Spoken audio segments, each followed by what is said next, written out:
V1 news వాస్తవాలకై ముందడుగు 24/7.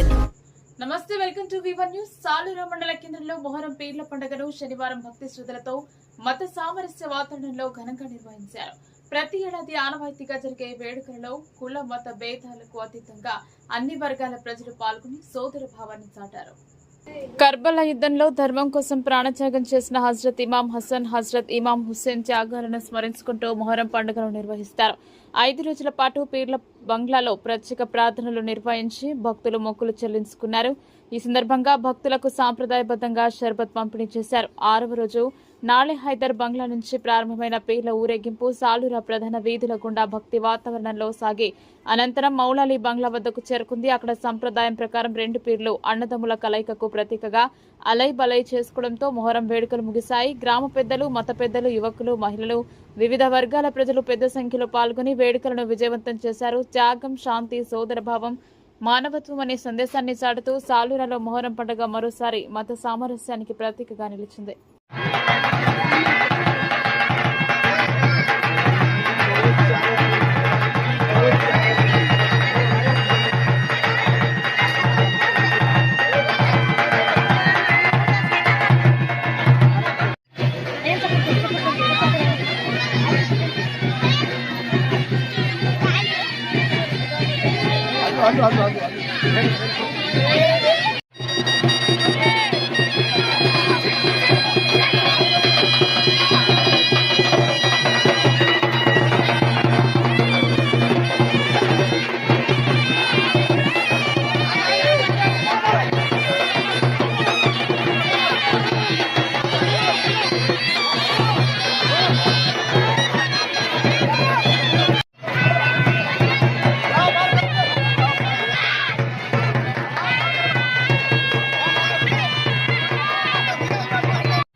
ఈరోజు ఏదైతే చివరి రోజైనటువంటి మొహరం యొక్క చివరి రోజైనటువంటి రోజు ఈ రోజు మొహరం రోజు ఈ రోజు ఏదైతే అలాయి బలాయి చేసుకున్నటువంటి ఇద్దరు అన్నదమ్ములైనటువంటి మౌలాలి తర్వాత వచ్చేసి ఇద్దరు కలిసి వారి యొక్క సన్నిహిత్వాన్ని తర్వాత వచ్చేసి వారి యొక్క కలయికతోటి ఈ యొక్క చివరి ఘట్టాన్ని ఈ మొహరం పండుగని ఇంతటితో ముగిస్తా ఉన్నాం.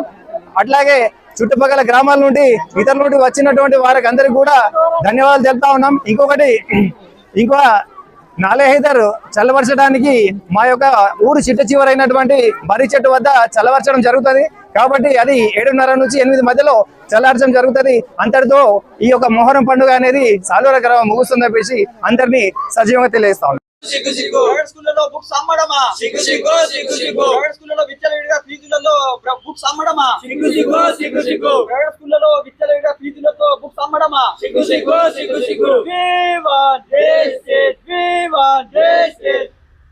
చర్యలు తీసుకోకపోవడమా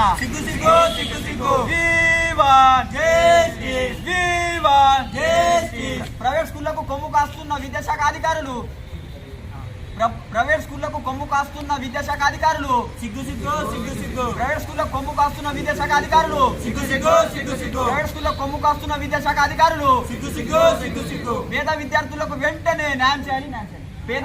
పేద విద్యార్థులకు. నా పేరు మిసాలి నాగేష్, తెలంగాణ విద్యార్థి పరిషత్ బోధన్ డివిజన్ అధ్యక్షులు.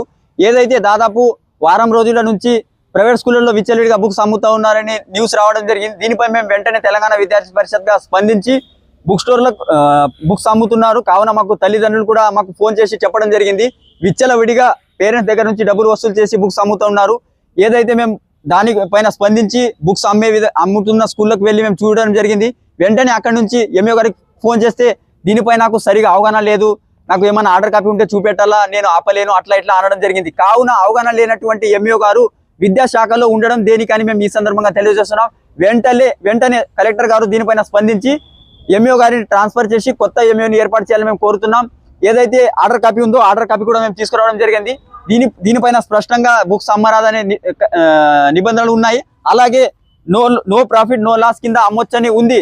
కానీ ఏదైతే వీళ్ళు నిబంధనలు ఏ విధంగా పెడుతున్నారంటే, ఇంకొకటి బహిరంగంగా మార్కెట్ ఎంపిక 3 విభిన్న బుక్ స్టోర్లలో వాళ్ళు కొనే విధంగా పేరెంట్స్ కి స్వేచ్ఛ అనేది కల్పించాలి. వీళ్ళు ఎక్కడ కూడా కొనొచ్చు, 3 బుక్ స్టోర్లు అన్న వాళ్ళు పేర్లు రాసి ఇవ్వాలి. కానీ వీళ్ళు అలా చేయకుండా కొంటే మా దగ్గరే కొనాలి, వాళ్ళు కిరాయి సెటర్లు ఏర్పాటు చేసి దాంట్లో బుక్స్, స్టేషనరీ బుక్స్, అలాగే యూనిఫామ్స్, టై బెల్ట్ అన్ని కూడా మా దగ్గరనే కొనాలని బలవంతం పెడుతున్నారు. ఇవే బయట మనం ఎక్కడైనా కొంటే దాదాపు 1600 నుంచి 2000కు వచ్చే బుక్స్ లను వీళ్ళు 5000 నుంచి 6000, 10,000 వరకు అట్లా విచ్చలవిడిగా వీళ్ళకి ఇష్టం వచ్చిన రేట్లకు అమ్ముతున్నారు. ఇది విద్యాన వ్యాపారం అనేది మాకు తెలుస్తలేదు. కాబట్టి దీనిపై వెంటనే డిఓ గారు స్పందించాలి, అలాగే కలెక్టర్ గారు స్పందించి కఠిన చర్యలు తీసుకోవాలి. ప్రైవేట్ స్కూల్ యాజమాన్యం పైన ఈ యొక్క దోపిడీ అరికట్టాలని మేము కోరుతున్నాం. ఏదైతే పేద మధ్య తరగతి విద్యార్థులు ఉంటారో మన బోధనలో, వాళ్ళు బంగారాలు తాకట్టు పెట్టి మరి విద్యార్థుల భవిష్యత్తు గురించి ఆలోచించి వాళ్ళకు బుక్స్ కొనియడం కానీ చేస్తున్నారు. కానీ వీళ్ళు వాళ్ళకు భయభ్రాంతులకు గురి చేసి ముక్కు పిండి మరి డబ్బులు వసూలు చేసి వాళ్ళకు కొనమంటున్నారు. దాదాపు 100% వాళ్ళకు ఫీజులు అనేది భారం అవుతుంది.